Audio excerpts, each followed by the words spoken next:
नमस्कार बंधुगण आम यूट्यूब चैनल को स्वागत। आज भिडियोटी आपणों बहुत ही महत्वपूर्ण रहिबो। आज भिडियो आपण जानिबे जुलाई 2024 रु डिसेंबर 2024 6 मासर संपूर्ण राशिफल विषय एवं एही सब दिन मानकरे आपणकर कौन सब परिवर्तन हेबा पई जाउछि एवं कौन सब असुविधार सम्मुखीन हेबा पई जाउछंती, कौन शुभ फल अशुभ फल पाउछंती सबकिछि जानिबे ए भिडियो माध्यम रे। एवं ता सहित आपण जानिबे ए 6 मासरे आपणकर स्वास्थ्य, शिक्षा, प्रेम, वैवाहिक जीवन, भाग्य, क्यारियर, व्यापार वाणिज्य किपरि रहिछि एवं शेषरे किछि प्रतिकार विषय मध्ये जानिबे। तेबे फ्रेंड्स आपणकर जदि एई राशि होई थाए तेबे आपण माने ए वीडियो को संपूर्ण शेष पर्यंत देखंतु एवं ए पर्यंत जदि मो चैनल को सब्सक्राइब करि नाहंती तो सब्सक्राइब करी वीडियो को गोटे लाइक करंतु एवं कमेंट बॉक्स रे जय शिव शंभु बोली अवश्य लिखि दियंतु। तेबे फ्रेंड्स आउ देरी न करी आसंतु जानिबा आपणकर ए जुलाई मासरे ग्रहंकर स्थिति किपरि रहिबो। जदि कहिबा ए जुलाई मासरे विशेष भाबरे आपणकर प्रथम स्थान रे मंगल विराजित अछंती एवं आपणकर द्वितीय स्थान रे गुरु बृहस्पति विराजित अछंती एवं आपणकर तृतीय स्थान रे शुक्रंक सहित सूर्य मध्य विराजित अछंती एवं आपणकर चतुर्थ स्थान रे बुध विराजित अछंती एवं आपणकर षष्ठ स्थान रे केतु जेहेतु विराजित अछंती एवं एकादश स्थान रे शनि विराजित होइकी रहिछंती एवं द्वादश स्थान रे राहु विराजमान होइकी रहिछंती।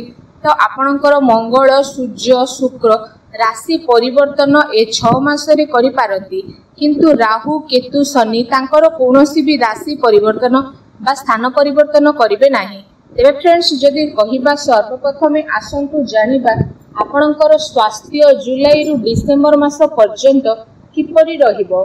जदि विशेष भाबरे कहिबा आपणकर स्वास्थ्य रो गृह हेउची प्रथम गृह आ आपणकर इम्यूनिटी सिस्टम रो गृह निजर गृह को सेल्फ गृह बोली मना जाय थाए।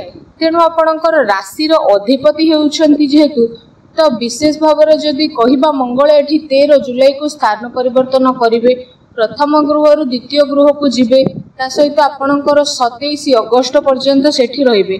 मंगल जे पर्यंत 27 अक्टोबर पर्यंत प्रथम गृह रु आसी द्वितीय गृह को रहिबे तो आपणकर स्वास्थ्यगत समस्या सेते देखा देबो नाही, किंतु 27 अगस्त रु जेबे तृतीय स्थान को आसी जिबे 21 अक्टोबर पर्यंत रहिबे तो सेबे आपणकर किछि ना किछि स्वास्थ्यगत समस्या देखा दे पारे। आपण दूर जगह को यात्रा करि पारंती एवं आपणकर दौड़ धापड़ करी कि आपणको थकापण लागि पारे एवं आपणकर मुंड व्यथा समस्या मध्ये देखा दियो। कामर बोझ बढ़िबो, सेथिपाई टेंशन हेबे, छोट मोट समस्या जेपरि काश, ठंडा, ज्वर समस्या मध्ये देखा देबो। किंतु जेबे 21 अक्टोबर को आपणको मंगल चतुर्थ स्थान को आसी जिबे, केंद्र को आसीबे एवं नीच मध्ये हेबे। नीच जेते बेले हेबे तो केंद्र रो शनि केंद्र को आसीले नीच हेले एते बड़ समस्या देखा देबो नाही, किंतु आपणकर समस्या जहाँ भी पूर्व थिला स्वास्थ्यगत समस्या एबे से सब ठीक होबा को लागिबो। आपणकर इम्यूनिटी सिस्टम टिके बढ़ी जिवो एवं आपणको थकापण लागिबो नाही, मन बहुत भल रहइबो, स्वास्थ्य भल रहइबो एवं सब किछि देखिबा को गले आपणकर स्वास्थ्य अक्टोबर मास परठारु डिसेंबर पर्यंत बहुत ही भल रे चलिबो। तेबे फ्रेंड्स जदि कहिबा एबे आसंतु जानिबा आपणकर शिक्षा क्षेत्र बा विद्यार्थी मास जुलाई रु डिसेंबर मास पर्यंत कौन रही।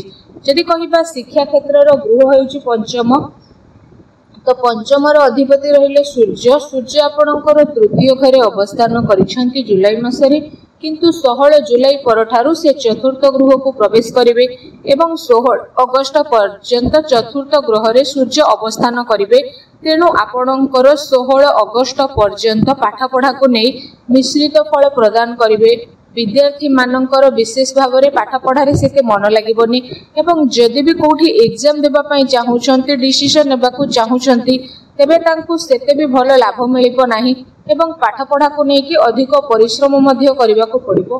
आ जेते बेले सूर्य 16 अगस्त रु आरंभ करी 16 सेप्टेम्बर पर्यंत पंचम स्थान रे विराजित हेबे, तो पाठ पढ़ा को नै कि आपनको कोनोसे टेंशन नेबार नाही।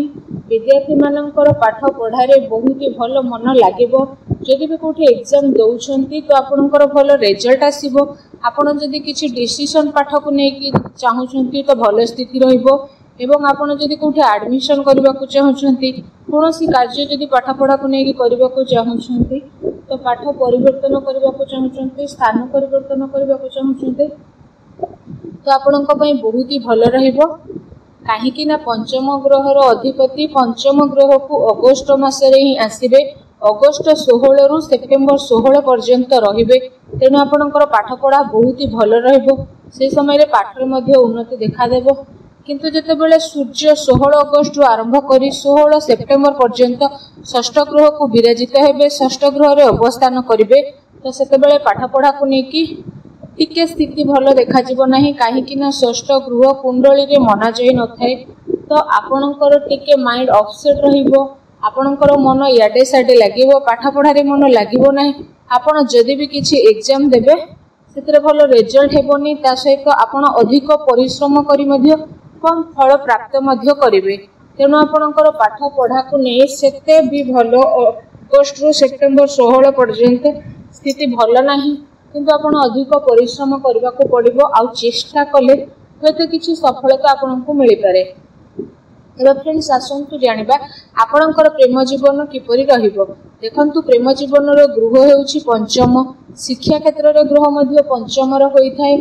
दीटार गृह जेहेतु पंचम रहुछि, तो पंचम रो अधिपति स्वामी सूर्य मध्ये रहिबे। सूर्य आपनकर तृतीय स्थान रे अवस्थान करिवे जुलाई मासरे, एवं जुलाई 16 रे से चतुर्थ गृह को परिवर्तन मध्ये करिवे। 16 अगस्त पर्यंत चतुर्थ गृह रे रहिबे। ए समय रे आपण प्रेम जीवन को टिके ध्यान देबार निहाती आवश्यक। मनमतांतर होई पारे, झगड़ा जाठी मध्ये होई पारे, तो समस्या किछि एपरि देखा देबो। किंतु 16 अगस्त रु आरंभ करी 16 सेप्टेम्बर पर्यंत तेबे सूर्य पंचम घरे विराजित हेबे, तो प्रेम जीवन बहुत ही भल रहिबो, बहुत भल देखा देबो। आपणकर जहाँ भी किसी समस्या थिला सब किछि ठीक हेबो, एवं आपण दुई जनक भितर संपर्क मजबूत हेबो, एवं आपण दुई जनकर मन नै कि कार्य करिवे, बहुत भलरे समय कटिबो।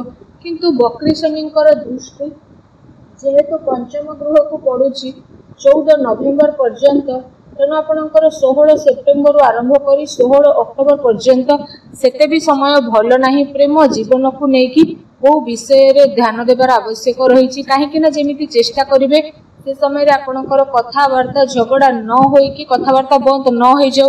कारण जदि थे कथबार्ता बंद हो तो संपर्क में तिक्तता आसो, आ बड़ समस्या आपण प्रेम जीवन में आसीपे। तेणु आप विशेष भाव में ध्यान देवे कि सेप्टेम्बर 16 रु अक्टोबर 16 पर्यंत तापर आपण से भी खराब नहीं कि से भी भल नहीं, निश्चित ये प्रदान होउछि। तो फ्रेंड्स एबे आसंतु जानिबा आपणकर वैवाहिक जीवन स्थिति किपरि रहिबो। तो वैवाहिक जीवन गृह हेउछि सप्तम गृह। तो सप्तम गृहर अधिपति होउछन्ति शुक्र।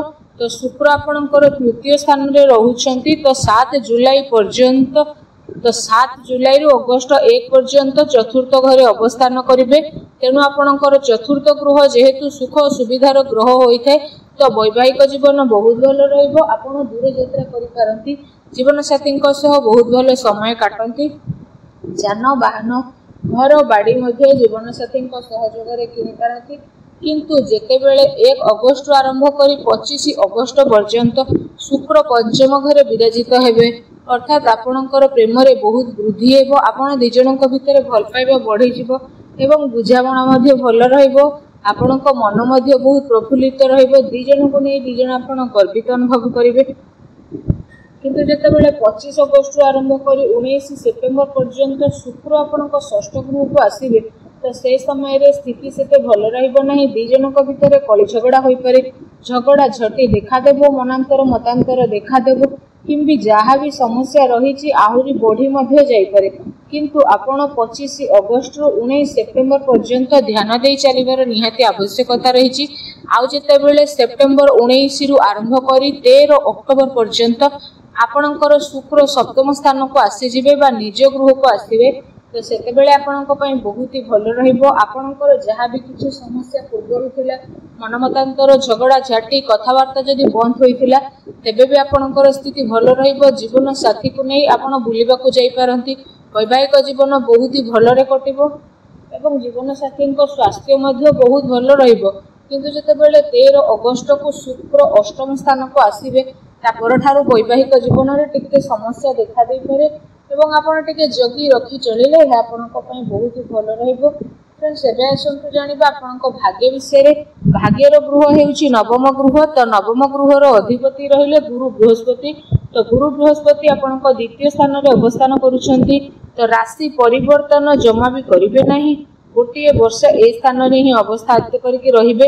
राहु मध्य द्वादश स्थान रे अवस्थित होइछंती सेठारे ही रहिबे। आ शनिकर दृष्टि मध्य आपनक भाग्य स्थान को पडु नाही। से मध्य एकादश स्थान रे जेहेतु रहिछंती तो ए 6 मास आपनकर बहुत ही भल रहिबो। भाग्यर पूरा सपोर्ट मिलिबो। किंतु सबुठारु अधिक सपोर्ट मिलिबो अगस्त एवं सेप्टेम्बर मासरे। तो आपण जदि भी किछि कार्य करिवे तो आपनक पई बहुत ही भल रहिबो। तो आशा करूची आज भिडियोटी आपको भल लगे। भिडियोटी भल लगे भिडियोटी को लाइक करंतु। चैनल नुआ आसले चैनल को सब्सक्राइब करंतु। धन्यवाद।